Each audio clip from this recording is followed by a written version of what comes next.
You're welcome to Basic Science and Technology class for JS1 students. Today we shall be looking at woodwork hand tool.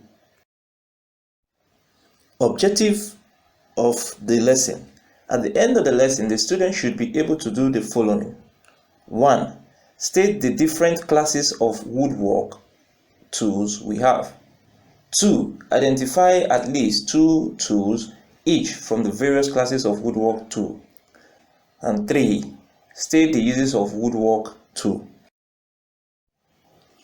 Woodwork hand tool. A woodwork is the activity or skill of making items from wood. Hand tools are tools which are not power tools. They are tools powered by hand but not by engines. Now let's look at the first woodwork hand tool. We'll be looking at measuring tools. Measuring tools are those tools that are used to mark out a given length, line, curve, and other shape on wood materials. Metric rules, calipers, and dividers are common types of measuring tools. We'll be looking at some measuring tools. The first one we'll look at is metric rule. Metric rule is used to mark out lines of different lengths on wood. Metric rule can also be used indirectly with dividers and calipers. By your right is a diagram of metric rule being displayed on your screen. The next one, we'll look at some calipers. We'll look at inside caliper and outside caliper. Inside calipers, it is used to measure the diameter of the inside of a hollow cylinder-like pipe. To measure with a caliper, it is placed in contact with the two surfaces and screwed. The caliper is then removed and placed on the metric rule to determine the measured length. The outside caliper is used to measure the outside diameter of a cylindrical object, the same way an inside caliper is used. So already on your screen is the display of the inside and outside caliper. Measuring instruments, and we're going to be looking at the divider. The divider is used for dividing line into lengths. It is also used for measuring line where it is not convenient to use a metric rule. Its two ends are placed on the end of the lines, screwed so that the arms would not move and the reading can be read on a metric rule. Below are diagrams of the divider. Marking out tools. Marking out is a sketch drawn on the wood to be worked on before the real work. This makes the work easier and reduces errors. Setting and marking out tools include 1. The tri-square, 2. The sliding beaver, 3. The meter square, 4. Compass, and 5. The trammels. Let's look at some of the marking out tools. The tri-square, it is a material usually made of metal with a stick and a blade. It is used to mark out perpendicular lines. The sliding bevel, now it has a stock and a movable graduated blade. Its blade can be used to form different angles and screw to fix it and easily duplicate the angles. The meter square.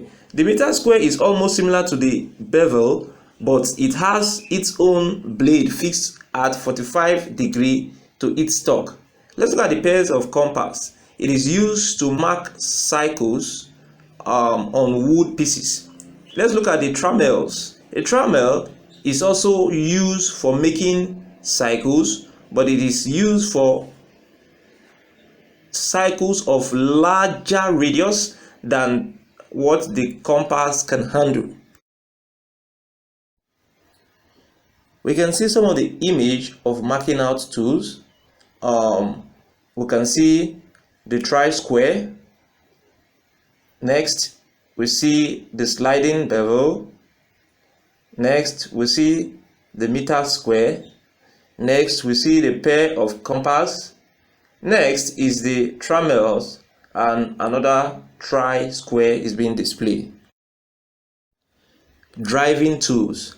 They are used for fixing and removing nails and screws and chisels. Examples of driving tools are hammer, mallet, and screwdriver. Let's look at the hammer.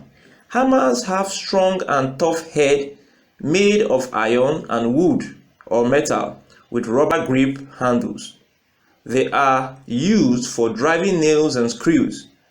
Types of hammer include straight pen hammer, ball bend hammer, cross pen hammer, blocking head hammer, planting hammer, and so on. Let's look at the mallet. These are like hammers, but they have bigger head, which is usually in form of block. They are used for hitting chisels. Let's look at the screwdriver. Screwdrivers are used for fixing or removing screws. We have various types of screwdriver. We have the star screwdrivers. It is used for driving in or driving out screws with star heads. We have the flat screwdriver. It is used for turning or driving in or driving out screws with slotted head. Other types of screwdrivers are Allen key screwdrivers and clutch head screwdrivers. The next thing we'll look at is the pincers. Pincers is used to remove nails and screws that have been nailed. Boring tools. Boring tools are devices used to make holes in wood pieces.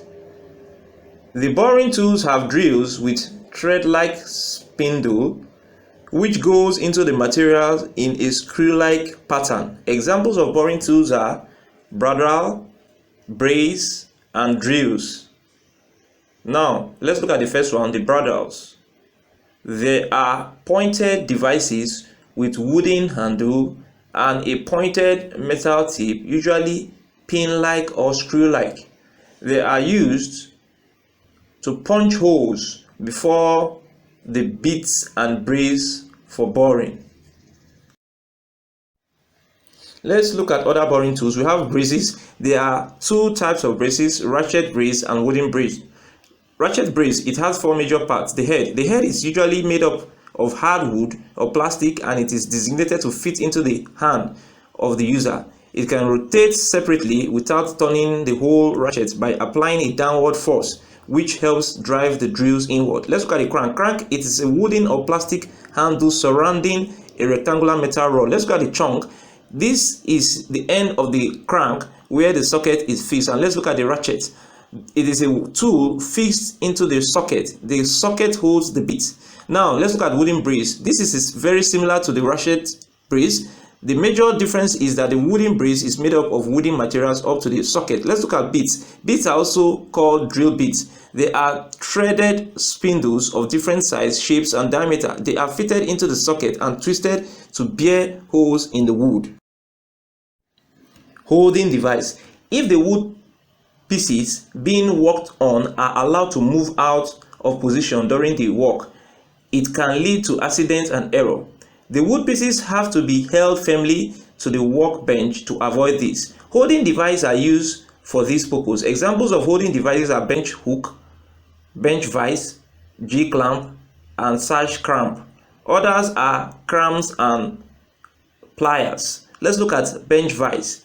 They are fitted onto the end of the bench with bolts and nuts. They have two jaws. One is fixed while the other is controlled by a screw and handle. The wood is placed within the jaws and tightened. Let's look at G-clamps. It is a metal device with screw and jaws in form of letter G, used for holding wood pieces and held firmly by tightening the screw.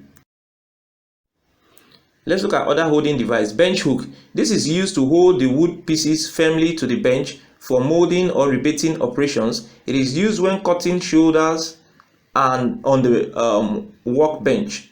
Sash clamp, otherwise known as T-clamp. It is a large clamp used for holding firmly different drawing parts while applying glue. Other types of holding devices are pliers and clamps. Pliers have a pair of metals, that is iron, jaw, and rubber grips. They are used for holding, cutting, and twisting Now, common types of pliers are gripping pliers, combination pliers, cutting pliers, and long nose pliers.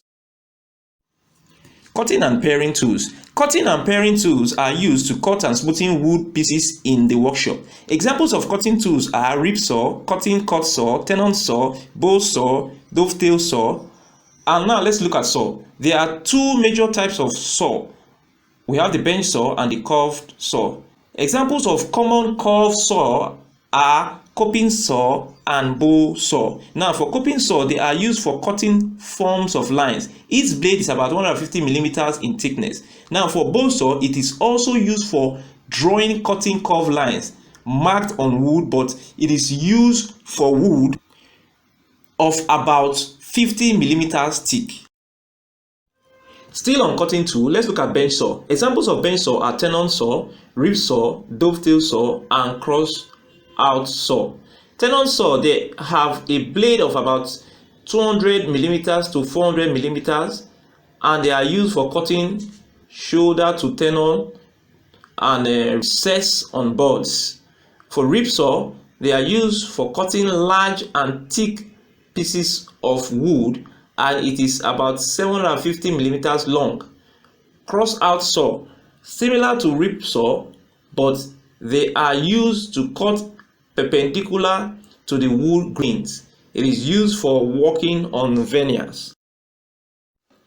Paring tool. Paring tools, also called bench plant tools, are used to smoothen surface and corners to make the surface regular or reduce the size of the wood. Common types of paring devices are stated below. We have jack plane. This is used to remove spots from timber or smoothing its surface and edges. We have smoothing plane. It is used for clearing the edges and smoothing and surface to be assembled. Now, spoke shapes. This is used to produce smooth curves, surface and edges. They are of two types, the one used for concave wood and the other used for convex edges. Chisels.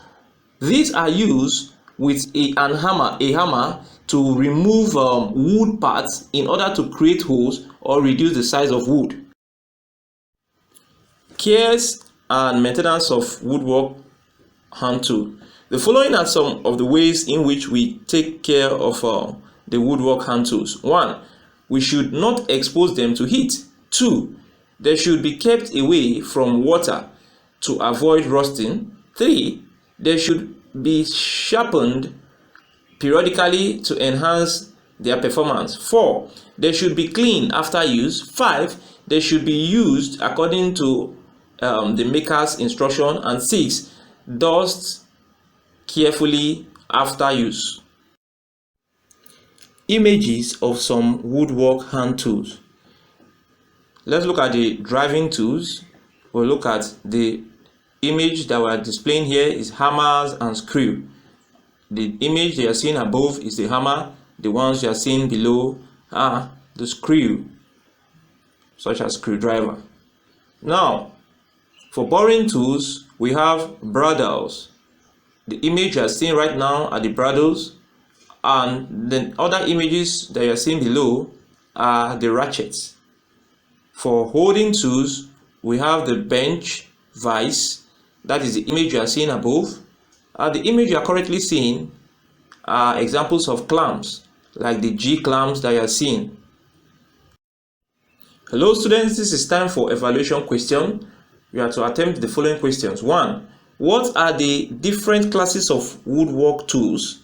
2. Name 2 tools each from each class. And 3. State how the tools mentioned above in question 2 are useful or can be used. We have come to the end of the lesson. Very big thank you for listening and watching. I hope to see you in the next class.